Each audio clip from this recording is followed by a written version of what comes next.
he aware that you were a made man in the Gambino family? I think he understood that I was in the mafia. He didn't give a damn. He was in the mafia in Czechoslovakia, in his own mob and his own thing. It's like a cartel guy could probably give a shit about, what you're in. He knows what he's in. He's got his own power. When he pulled the gun, it was a machine gun, actually. It was a machine gun. I don't think he thought that. I don't know what he thought. That he was going to take over. He had more power than I had. He was richer than me. He had a whole cartel people in Czechoslovakia behind him. He was in the drug. He was a big drug dealer.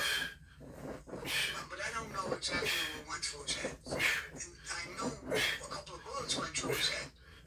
He was doing it, so he found out what it was about. Ken wants to know, do you know any Boston Italian mob? Boston? Yeah. I knew some guys from Boston. Yes. There was a good crew in Boston. There was a lot of good guys. There was a guy, his name, he actually did time with him. He became the boss of Frankie Cadillac, I think his name was. And he became the boss. And he was in prison with me for a little while. And his problem was, what was his name, Whitey Bulger? Yeah, that was his problem. Whitey Bulger ratted out the mob. He was a confidential informant for years. And he did a lot of killing people. All kinds of. Whitey Bulger was disgusting. There was a lot of things he did. I don't want to get into his whole story. But he was really a disgusting human being. Another animal. Okay, I'm going to have Matt do some of the Instagram questions. So give it 2 seconds and he will start asking the Instagrammer questions. All right. Hello. I'm going to go through some questions from Instagram and TikTok. First off, I want to give a shout out to some of our TikTok viewers. They're giving you a lot of gifts. That's all those hats were. Ma, have you seen this happy shout birthday, out Ma? to Michelle Contractor. She gave up Sako Midarian. Thank you, Sako.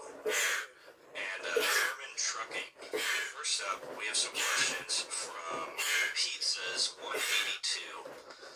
He asked, "Hey Sammy, if Gotti had problems with someone owing him money, Handle situations like that. He had guys around him, a lot of guys around him. They could go collect their own money. So he didn't need me to go collect money.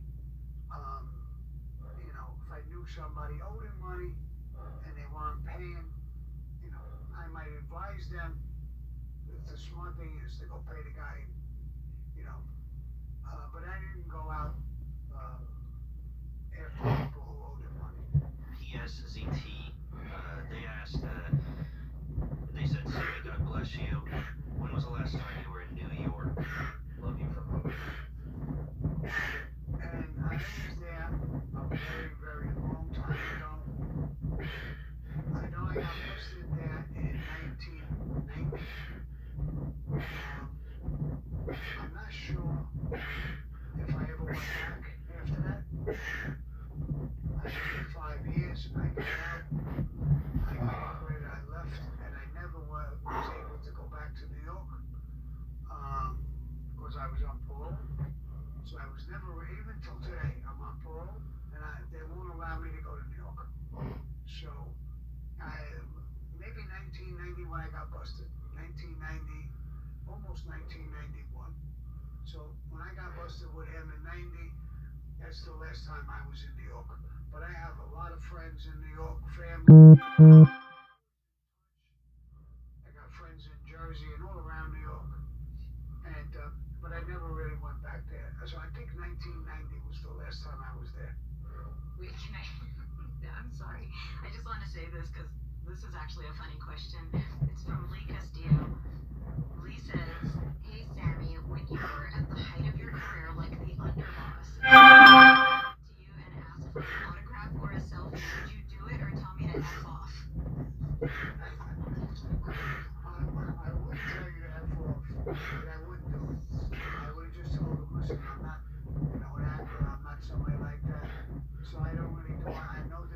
meant to do, but I'm not doing autographs or selfies or stuff like that. First of all, when I was out there was no such thing as these phones. These phones came out after I came out. Before I came out, when I was in prison.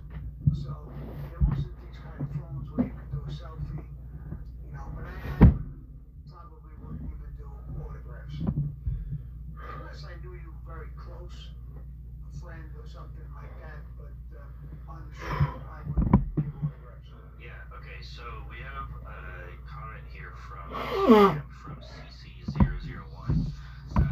They said, didn't Chin lose respect and kudos for messing up the Costello hit?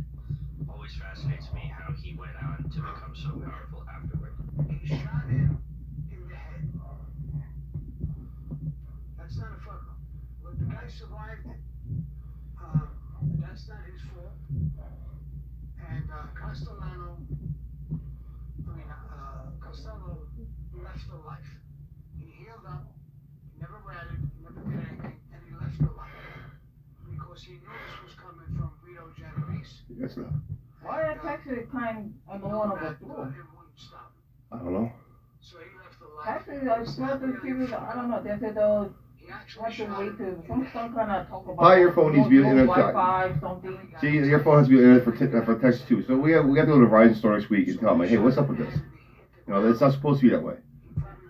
It's ridiculous. All of the texting is what they look like a kid not going through. I got the text. I got one text when you went to Angie's friend's house. I texted you Well, back. that kind of, I wasn't going home before I leave. We gotta go to Verizon. Have them see what's going on. Over their house, I said, honey, are you awake? Because I need to know, time gotta, you gotta. I've been away since 6:50. Well, it looks like you know what? I've been away since 6:50. But they couldn't text no one It didn't come through. LMSDD asked him why did Gotti want Chin gone? And he knew Chin hated him. And Chin had balls. I mean, if you knew Chin and how rough and tough he was and ballsy, you would worry about Chin.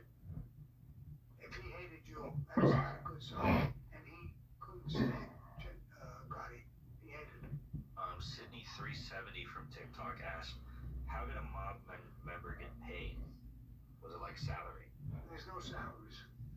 You get pieces of scores which accrue, and you make your own life. Some guys have restaurants, own restaurants. I own construction businesses that were legit. I made money with that. I own a plumbing company, a carpentry company. Companies like that, I made legitimate money. I had pieces of restaurants. I even had a piece of the Plaza Suite, which was a disco. After hour joints, I had Shylock and envelopes. There's no pay. It's what you make. I am going to jump back into Super Chat.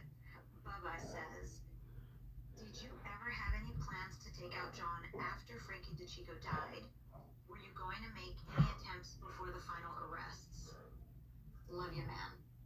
No, I was loyal to a fault.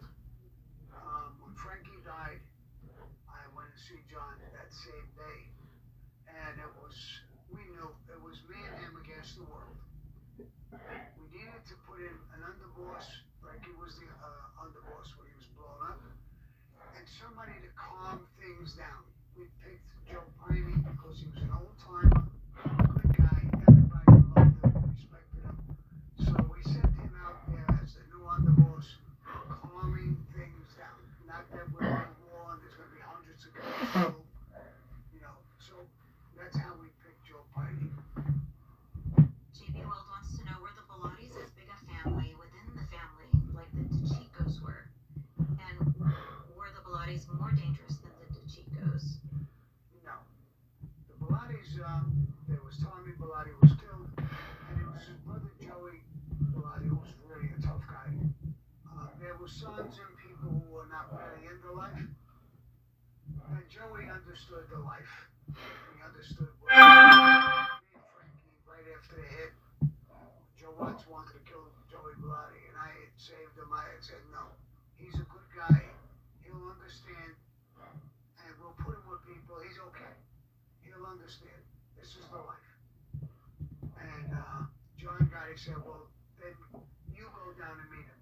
I said, I will. And put him with me. And I was already a captain. So I went down. Frankie Chico was alive. And he said, listen, I'll go down with Sammy. And we went and we met him in a Greek diner. He was a little nervous. I said, Joey, how long do you know me? He says, a long time, Sammy. I opened my jacket. He saw the gun. I said, if I was here to kill you, would you be talking or would you be dead? He said, I would be dead. So I'm not here. I closed my jacket. I said, I'm not here for that. I'm here to save your life, bro. I understand it's your brother.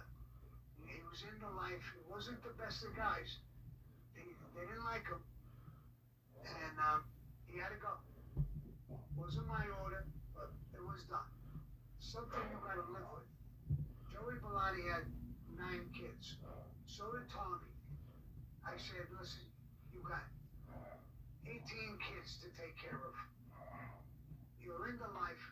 Take care of your kids. You'll be under me. You'll be with me. I'll take care of you. You'll never get hurt. Just abide by the rules. Frankie DeChico said, I'm here, Joey, to tell you that Sammy saves your life. He stepped forward. We're going to put you with him. And Frankie, he had a gun too. That goes. He knew if it was a hit, he was dead. He would have been gone. And if they, not only me and Frankie, he knew if there was a hit, there'd be another 4, 5, 6 guys. So he grabbed me, hugged me, kissed me on the cheek. He said, Sammy, I will be with you and I will be loyal to you. And I understand the life. I understand how my brother was, and I understand the thinking. And you're right. I got a lot of kids to take care of, and family. And I will be, no matter where you send for me, I'll be there. Meet me if I want to meet you in a weird spot, in a basement somewhere or something. If I wanted to kill you, be dead now. We wouldn't be talking. You'd be laying on the floor there. And he knows I'm the guy who put together the Castellano hit.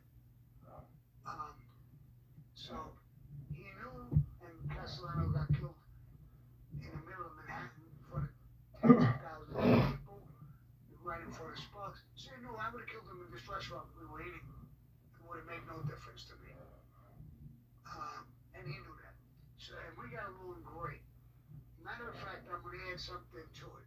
After I cooperated, Joe Watts, this scumbag, wanted to kill my son to make me all fucked up before I went to trials.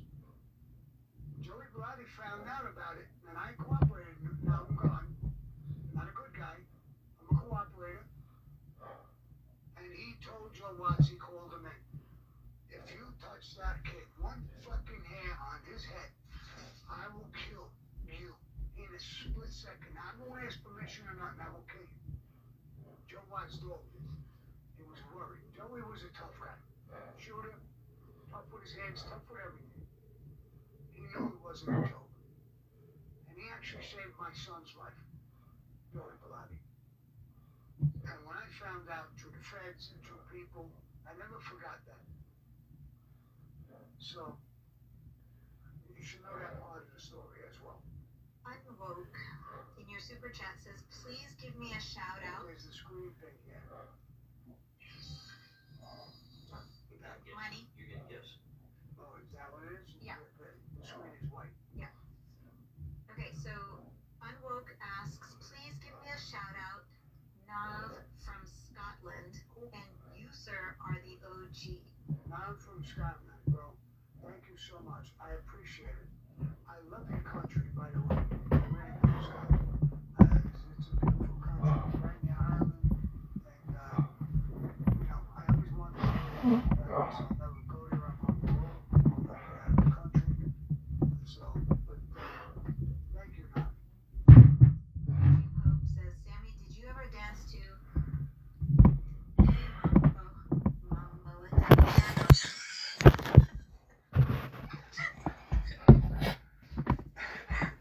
If I did, I danced in my house and the way nobody saw me. No, I don't think I ever danced like that in public. No. saying, Salute to Sammy, what do you make of Japanese, they cut their own fingers for the boss.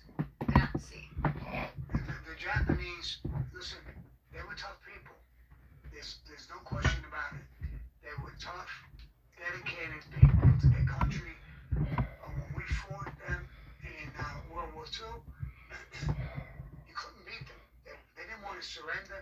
The only thing that made them surrender was we hit them with 2 atom bombs. They were so big, they killed 100,000 people as soon as the bomb hit. And then God knows how many people with the air quality and all that shit. And it made them quit. They surrendered. They wanted to save their people. But on the ground, you couldn't beat them. You could have 200 Marines after 10 of them. They wouldn't surrender. They would fight until they were dead. They were tough people. Japanese people are good people. And after that war, we became friends. And they've been a tremendous ally of the United States ever since. After the cars you drive, and technology, and they work with us, and they've always been a friend. And they put the past in the past. I wish a lot of people and a lot of countries could do that.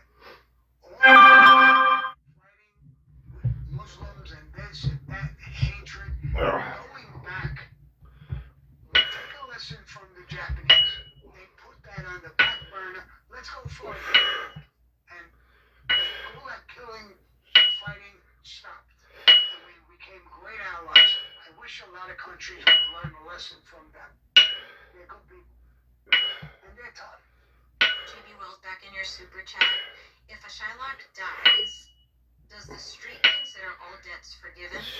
If the Shylock was connected to you, the outstanding debts. No, listen, if a Shylock dies, you go to the family, the boss, he'll put somebody there collecting the money. You gotta pay the money. You know, they don't just forgive it. Maybe a couple of heavyweights might be in there that they might forgive, but they're not gonna forgive everybody. No. Somebody will be there to collect that money. They should give at least half of it to the family, or part of it, so the family is taken care of out of his book. So they should. They don't always do that, but they should. Next question is from Anubis. Sammy, can a made man go to the boss and ask to stop coming in? Would he face any consequences for making such a request? Why would he want to stop coming in when called? That's a rule.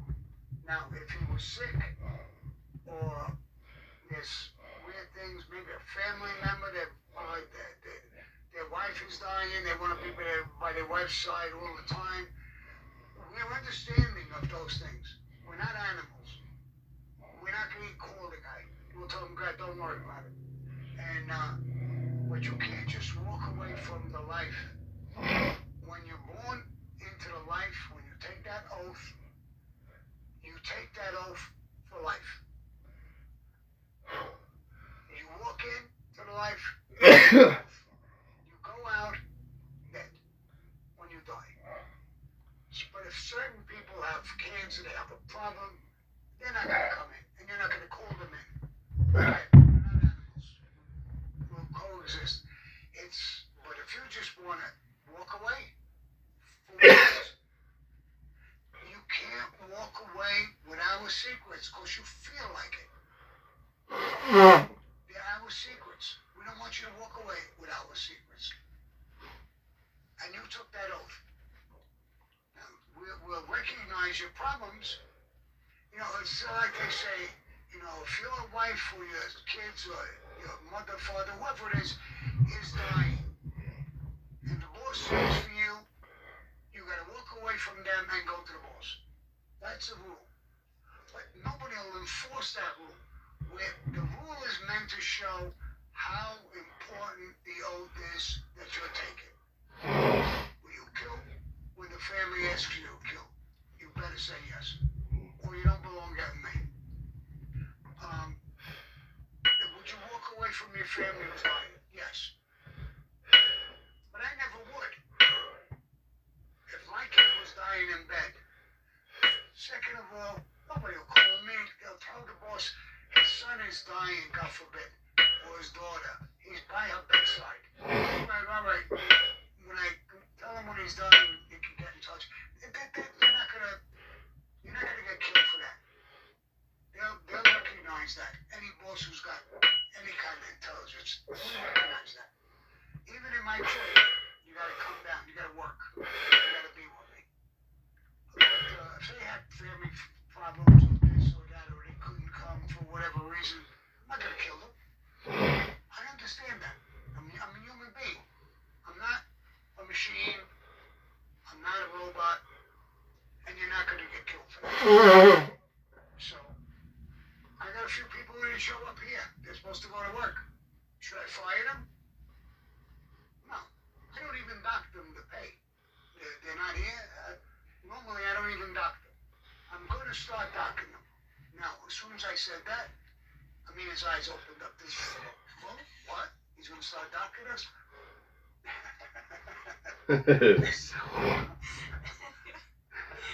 Oh my god. So, like she did it today. It's just an example. Our daughter, she had to pick her up at school, or this, that, and other thing. Yeah. I'm not going to dock her. I understand there's a problem, but she would be here if she was sick. When she was sick once or twice, she came with a mask. That's loyalty. I expect loyalty, but not die hard. Yeah, fuck your daughter, get over here. No, that's an animal. That's not what we are in the mafia. So we're just not that way. So, but we try to say, this is above everything. We're trying to show you how important this oath is when you're getting it. But we live by an oath too, as a boss or an underboss. We're human. I would understand that. My father was dying, my mother was dying, I want to be there. I don't give a fuck what's going on with the rest of the world.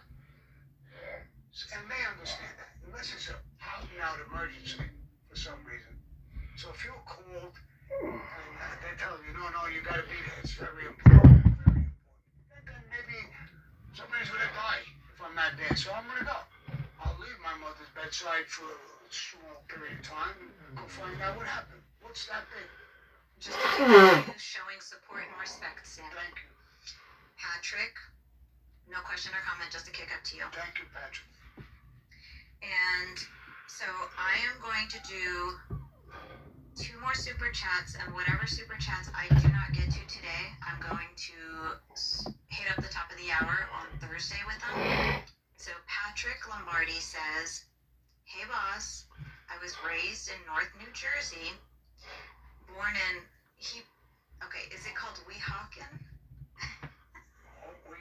I don't know, that's how it's spelled, I don't know, guys. Yeah, I think I know. Okay, he said the De Cavalcante was big in my neighborhood. What did the 5 families think about them, and did they respect them or use them? We respected them, used them. I know who they were. I knew them very well. I knew the boss. I knew the underboss. I knew everything. Everybody. They're a good family. They're not as big as the other families, but we didn't disrespect them. We respected them. They didn't have the same power. And I don't even believe they were on the list. They were smaller. Now, let me say another thing, because I was just looking at the camera myself. I was putting my lighter over here. This thing over here that in between my legs that keeps flashing. If it's flashing at you, it's my cigarette lighter. So, I know. I got a text message from somebody saying, what's between your legs? What do you mean, what's between my legs? They said it kept shining. Whatever. It's a cigarette lighter. Sometimes I put it down. I put it by my leg. Okay. So in case you see that thing shining, it's my cigarette lighter. Oh my god. Alright, let me do one more question, and then we are going to wrap it up. From Benny Russo. Sammy, I know the Gambinos and Genovese were equal in power, but isn't it true that Chin was more powerful than Gotti? In the commission, Chin carried a lot of weight. It's not only that he was super tough and dangerous, but he abided by the rules of the life in a good way. I happen to like Chin a lot. I few meetings with him that were big. He asked me for a favor one time. There was a couple of kids that I had a contract on. One. I had a contract on a few of them, but this one. He called me to a meeting, Paul let me go, and he said, Sammy, I'm going to ask you for a favor. He didn't try to bully me or anything. He says, I'm going to ask you for a favor. I said, what is it? This kid, you got the right to whack him. He did the wrong thing. I know you got permission. His father was a friend of ours, meaning a main guy. We killed him. We don't know that. We killed him. And we take care of the wife and the family. Now, to have the kid killed, the kid was wrong. I would ask you for a favor. If you can give him a pass, don't kill him. Okay. I said, okay, Jen, but I'm going to ask you for a favor. And he said, what? How I found out about this whole thing was a kid named Robert Scapaci, who's with you people. I found out what this kid was doing through him. Now, he should have came to you first. And I know that more than likely, you know the whole story now, you're going to wind up killing him. He did save my life. Would you give him a...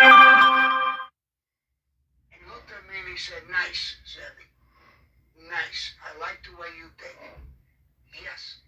I'll give him a pass. I'm going to throw him out of our family. He can go with another fucker. He's not made. I'll make him go with another family. So I put my hand out. I said, that kid, I won't touch him. He says, and I give you my word, if he comes anywhere near you or fucks with you in any way, shape, or form, I will kill him myself. We shook hands. That's the kind of guy Chin was. Now, I didn't hold his hand. I couldn't. And, but that's the kind of guy he was.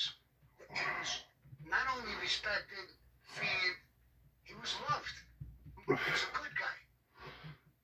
When it came that time to things like that. He asked me for a favor. I could do whatever I wanted. And because I had permission from my boss, Castellano. And so Gotti wasn't like that. So he had 10 times more respect than Gotti.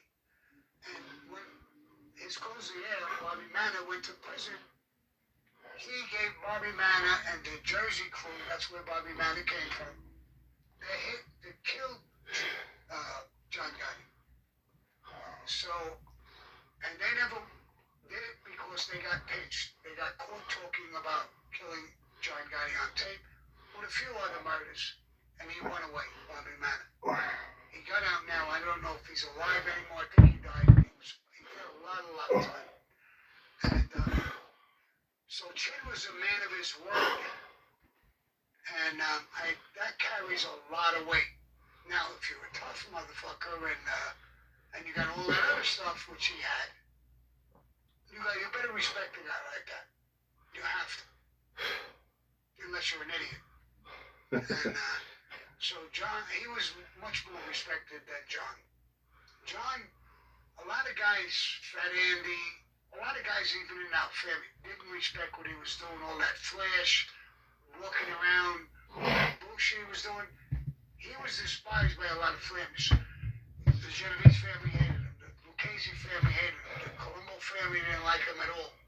So he had every family not liking him for what he was doing, and guys in our family as well.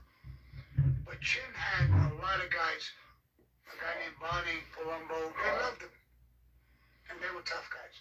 They were real close to him. But Chin was a good man, as far as I'm concerned. Okay.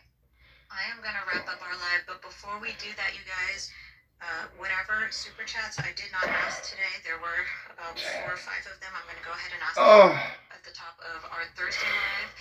You guys asked for it, we listened, and now we're doing Thursdays as well. So Thursday at noon, tune in for all of you in the chat that are asking about notifications.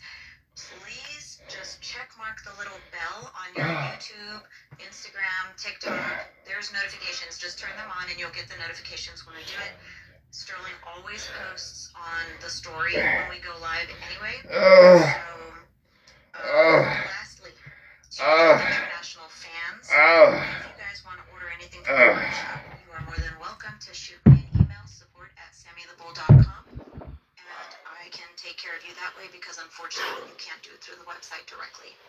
And another little thing, if you come on Thursday, we have a special little treat. I'm gonna do a striptease. Oh God. Alright, Absolutely not. Alright, absolutely not. Alright. Who the fuck wants to see an old man do a striptease? Kendrick. Summer's here and you've got places to go. All good road trips starts right here at Hendrick. We'll check your battery, tire pressure, top off your fluids, Check your cooling system and do a multi-point inspection. keeping you safe anywhere you want to go. For free. Book your road ready appointment today.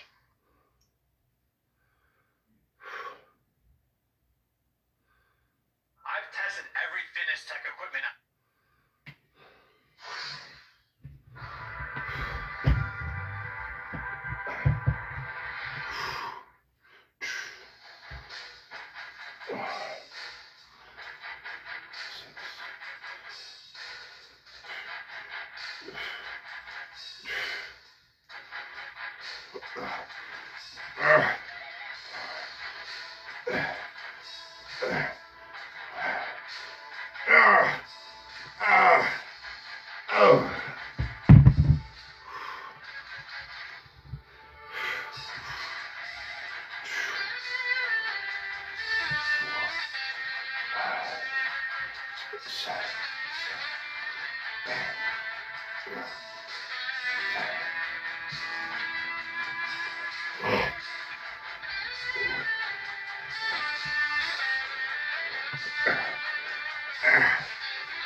shit.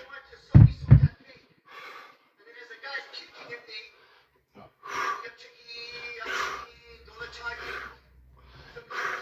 whatever. I'm here on the phone. Look, I'm here. Well, balance here. My head is here. Ready to strike. Oh.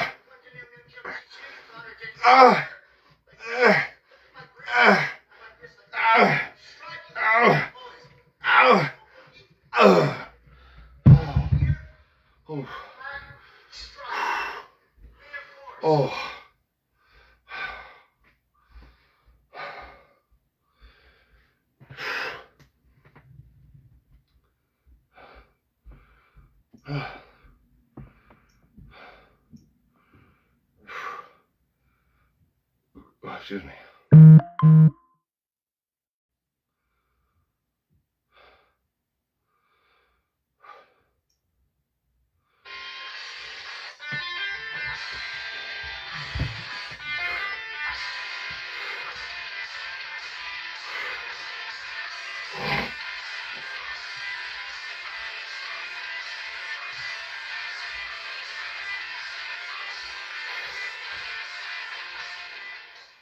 Hello everybody, welcome back to Conversations from the Heart. Today we are joined by another very special guest. This is Grandmaster Eric Lino. He's up in North Carolina.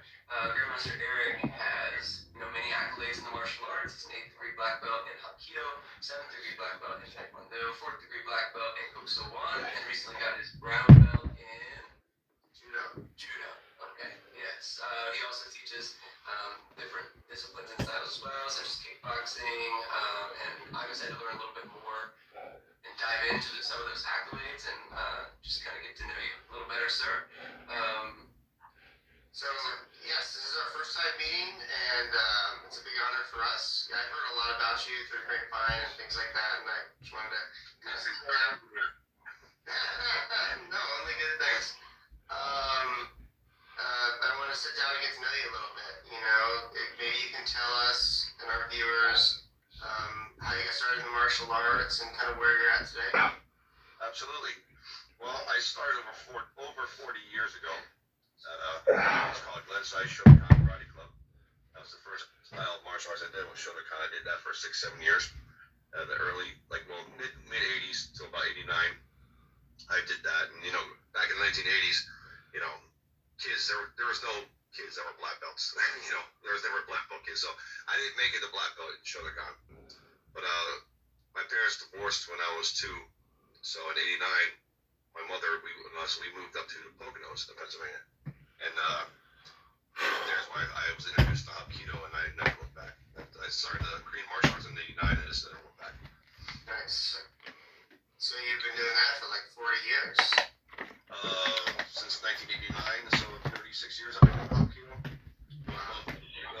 The Shotokan prior to that was about 6 years, so Sure. 41 years. Yeah. And did that travel around to learn your Hapkido, or was it mostly at one location? Mostly one location. But after my instructor, who he's recently back. Please, Rain, I think he's please. back to Korea again. But I think because he was hit a couple years back. His body was physically hit by a car. What? Yeah, in his 70s, he was hit by a car and still going. But he felt it was What a heck of a break fall. yeah, exactly. I should have seen the car. Yes, sir.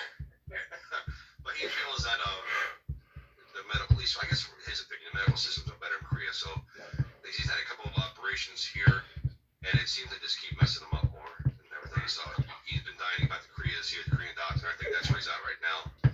But anyhow, I was with him mostly, but then he left for a while before, and then I was teaching. Then I was learning under one of our highest students, Grandmaster Code at the time, which was Grandmaster Vince Perduto. And then I moved back down to Philadelphia, and then I was training under Grandmaster Taesu's son with the Korea Hapkido Federation. But Grandmaster Sun Boko is my main instructor, so I consider my main instructor. Nice. Yes, sir. Nice. So, Ah! we been working with Chong Soo Lee. I don't know if you're familiar with him. Oh yeah, I'm familiar with him. Yeah. Very, very good. Yeah. I was going to ask a little bit about, you had mentioned you started in Shotokan karate and then got into Hapkido. What was it about the Hapkido training that immediately caught your attention? You know, you said you started Hapkido. What was that pull that drew you in and hasn't let go yet? Well, honestly, it was more a mistake than it was by accident, really, than anything. Because I was going to continue doing Shotokan, but the problem was I used to have braces back then, and on my way to the orthodontist, Grandmaster Ko's dojang, in Korean called dojang, Japanese is dojo, was on the way, so we always saw it, but we never saw any Shotokan school. And it turns out there was actually a Shotokan that was actually closer to us. We didn't know about it, but anyway. So the one day we're coming back, my mother's like, let's stop in here. Because she's always, saw me looking. She knows I love I've been doing martial arts since I said I was a little kid. I've always loved it. I was just happy to be punching and kicking. I didn't know anything about styles and that. I didn't know. I just wanted to be punching and kicking. To me, everything was a karate movie. Like you watch in Philadelphia and Sunday, there was a thing called Kung Fu Theater that would come on from 12 to 2. They show all the chopsaki movies, from China and stuff like that. I would always call them karate movies. Everything to me was just karate. Yes, sir. So anyways, we stopped in to look at the place, and Master Ko was giving a class, and he was doing things I just never seen before, even from my Japanese instructor. Like it was more of the high fancy kicks for one, which I was really impressed with. But when I seen him run up the wall and kick the ceiling, that kind of was like, he kind of had me at the hello, But so Shotokan blocking, just blocking, punching, striking, very, very little self-defense type of stuff, At least, again, I was a kid, so I don't know what the adult classes were doing. But we were doing self-defense, like the wrist locks from day one, and I just really enjoyed that because honestly, I thought I was gonna be learning. I just came out recently above the law at that time. Yeah. So, and I loved it. I loved that movie. I was like, but I just assumed it was, Steven Seagal stuff. So, joint locks, I'm like, it must be, the Aikido stuff. It's just, like I said, by accident. But, like, this stuff that Mexico would have me doing, and stuff that he did was just out of this world. So, that was it. I never looked at that. Like, I didn't start Taekwondo until 1996. Most people do Taekwondo first. Yeah. Then I was doing Hapkido Kupso 1 since '89. I did that because someone else taught us Kupso. So I was doing that before I even started at Taekwondo. Well, they all kind of came out of the same movement, I guess, sort of martial arts renaissance in Korea. Yeah, they came around the same era, but definitely totally different backgrounds. So But there was this movement in Korea to rekindle Korean pride to the martial arts and take it back to being known. And there's a lot of, unfortunately, a lot of falsehoods were made out of that era.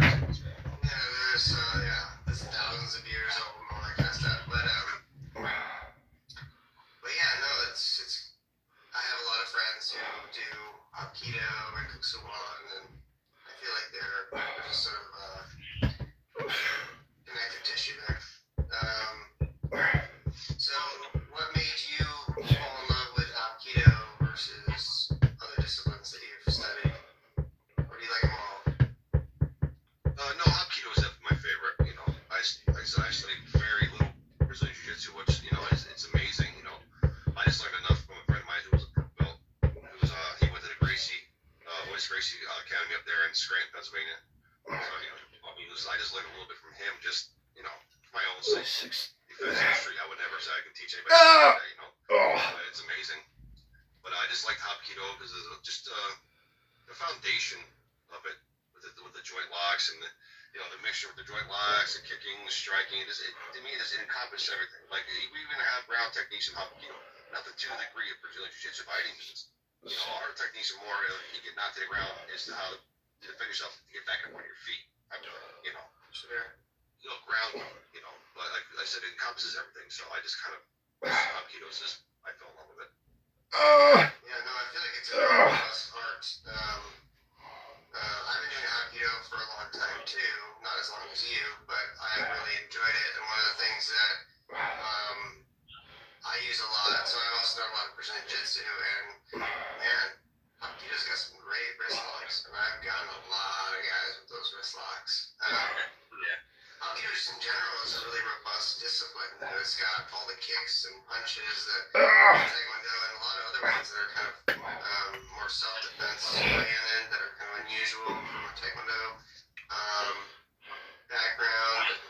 It's also got a lot of the throws and like judo and stuff. And Exactly, absolutely. this might be just an uninformed question, but is the cane specifically a Hapkido like related weapon to train with? I think it actually comes from the Japanese jiu-jitsu, and I think because Hapkido, listen, say what you want, you can have your history all you want. The truth of the matter is, Chaeyoung Soo learned Daito Aikijutsu from Takeda, from Osensei Takeda. Like I can't remember how to pronounce his name. Takeda. I'm sorry, it's Takeda. Okay, so Takeda. Okay, and Aikijutsu had cane techniques, so it came from Aikijutsu. So. I mean, Bob, you can have, Hapkido's 2,000 years old. No, it's not. No, it's not. Maybe it's roots from Daito, Aikijutsu, maybe. You could, if you want to get technical like that, you could say it, but Hapkido itself, no. It's 1940s. I asked because, from one of the Hapkido seminars we've attended, that is one of the things that really stuck out to me, and I guess it was just that seminar, that Grandmaster using the cane, and I just remember having my wrist in the cane and the wrist lock with the cane, and now every time I see a cane, my wrist starts to go like boom, boom, boom, boom, boom, boom, and people realize. I really enjoy the cane technique. Actually, Grandmaster Steve Sexton, who's become a really close friend of mine. Oh, He moved from California here to North Carolina himself. He lives not too far from me. He even says the cane is his favorite technical weapon. That's proud. He's very a practical person. He's, legend for beating heads in because as a bouncer, and he's proven that Hapkido works in the real world. So nothing fancy, anything the fancy stuff. He didn't use, but he's proven that Hapkido is effective. And if he says a cane is an actual good weapon, you can take that to the bank. I like the cane. I like the dumbbell, the short stick, because this cracks somebody that knows a dumbbell. It'll be effective. Trust me.